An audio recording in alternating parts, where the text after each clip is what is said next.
क्या आपको पता है कि एरोप्लेन्स में 2 पायलट क्यों होती है? और क्या आपको पता है कि ये दोनों पायलट्स कभी भी सेम फूड नहीं खा सकती है? इन दोनों पायलट्स को अलग अलग फूड खानी पड़ती है, ऐसा क्यों? और क्या आप लोग जानते हो कि आपके पेट में जो इतना खतरनाक हाइड्रोक्लोरिक एसिड होती है जो कि आपके खाने को डाइजेस्ट करती है, तो वो आपके पेट को ही क्यों नहीं गला देती है? तो ऐसे ही फैक्ट्स आज आप इस वीडियो में जानोगे, तो इस वीडियो को पूरा जरूर देखना, मजा आ जाएगा। फैक्ट नंबर 5, क्या आपने कभी 0 कैलोरीज फूड के बारे में सुना है?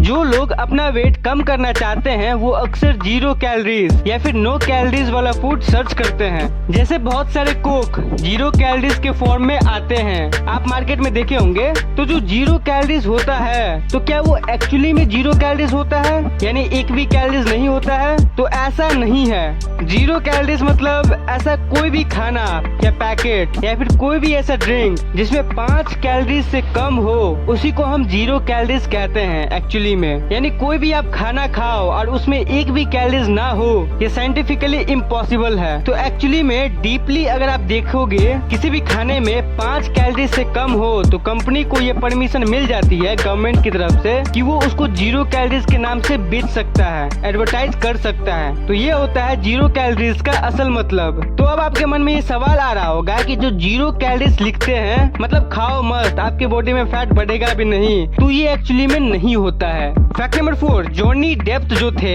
ये पहले विनोना राइडर इस एक्टर के साथ रिलेशनशिप में थे। तब उन्होंने अपने आर्म पे टैटू बनाया था विनोना फॉरएवर लिख के, लेकिन जब उनका ब्रेकअप हुआ तो उन्होंने लास्ट का NA हटा दिया और अब टैटू में दिखता है विनो फॉरएवर। इससे हमें ये सीख मिलती है कि जब भी आप किसी के प्यार में पड़ो या फिर ऐसा कोई भी रिलेशनशिप में पड़ो, तो टैटू बनाना एक अच्छी चीज नहीं होती, क्योंकि आगे जाके आपकी लाइफ में क्या होगा क्या नहीं होगा किसी को नहीं पता। और वैसे भी टैटू परमानेंट होता है और लेजर से ही टिपिकली रिमूव होता है, जो कि बहुत ही ज्यादा रिस्की होता है। तो ओवरऑल मैं ये कहना चाहता हूँ कि प्यार में मजनू बन के बॉडी पे टैटू बनाना ये एक्चुअली में अच्छी चीज नहीं होती है, ये एक तरह का बेवकूफी है। फैक्ट नंबर 3, क्या आपको पता है कि आपके पेट में, आपके स्टमक में एक हाइड्रोक्लोरिक एसिड होता है, जिससे आप जब कोई खाना खाते हो तो उस खाने को पचाने का काम ये एसिड करती है। लेकिन क्या आपको पता है कि ये एसिड इतना ज्यादा खतरनाक होता है कि ये एक लोहे के कील तक को गला देता है।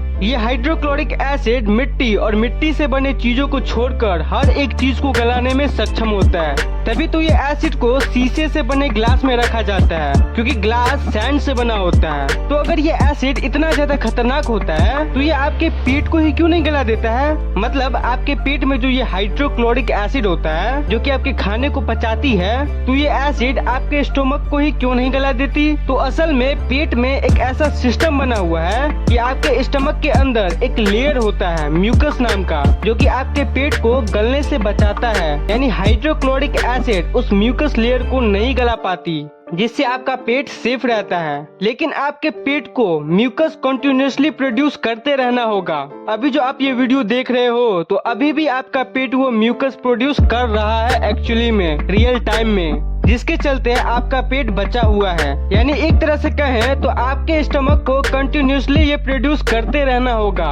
अगर उसको अपने ही पचाने वाले डरावने एसिड से अपने आप को बचाना हो तो म्यूकस जो है, जो कि पेट 24/7 प्रोड्यूस कर रहा है पेट में, वही आपके पेट में एक लाइनिंग, एक लेयर बना देती है, जिससे अगर वो ब्लड तक को गला देने वाला एसिड आ भी जाए तो भी कुछ नहीं होगा। और सबसे डरावनी बात यह है कि आपके पेट को ये प्रोड्यूस करते ही रहना होगा, नहीं तो आपका जो खाना पचाने वाला एसिड है वो बहुत ही खतरनाक चीज है। तभी तो जब इंसान मर जाता है, जब उसके बॉडी को दफना दिया जाता है, तब उसके बॉडी में ये म्यूकस लेयर प्रोड्यूस नहीं होता है और हाइड्रोक्लोरिक एसिड धीरे धीरे उसके पेट को ही गला देता है और धीरे धीरे उसका पूरा बॉडी डिकम्पोज होके हड्डी बन जाता है। फैक्ट नंबर 2, आपको तो पता ही होगा कि जब एरोप्लेन उड़ाने की बात आती है तब आगे 2 लोग बैठते हैं, पायलट और को पायलट। सिर्फ एक पायलट से प्लेन नहीं उड़ता। लेकिन मान लो क्या हो ऐसा वर्स्ट सिचुएशन जिसमें जो पायलट होता है उसका ब्रेन हैमरेज हो गया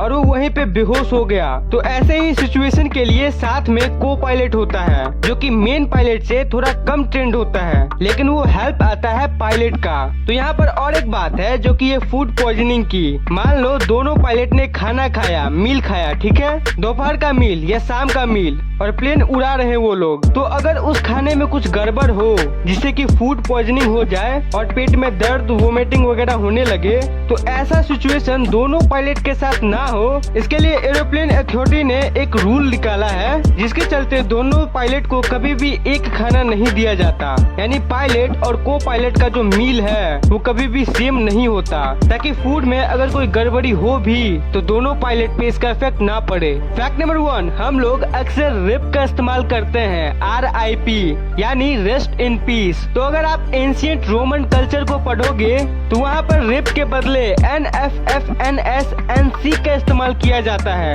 उनका एक गहरा सा मतलब होता है इस अजीब से अल्फाबेट पे, लेकिन इसका एक बहुत ही डीप मीनिंग है। ये जो NFFNSNC का इस्तेमाल किया जाता है, इसका मीनिंग अगर आप सर्च करोगे तो आपको ये पता चलेगा, इसका मीनिंग है I was not, I am not, I do not care। यानी ये हमारी लाइफ के सच्चाई को बताता है कि मैं कभी था ही नहीं।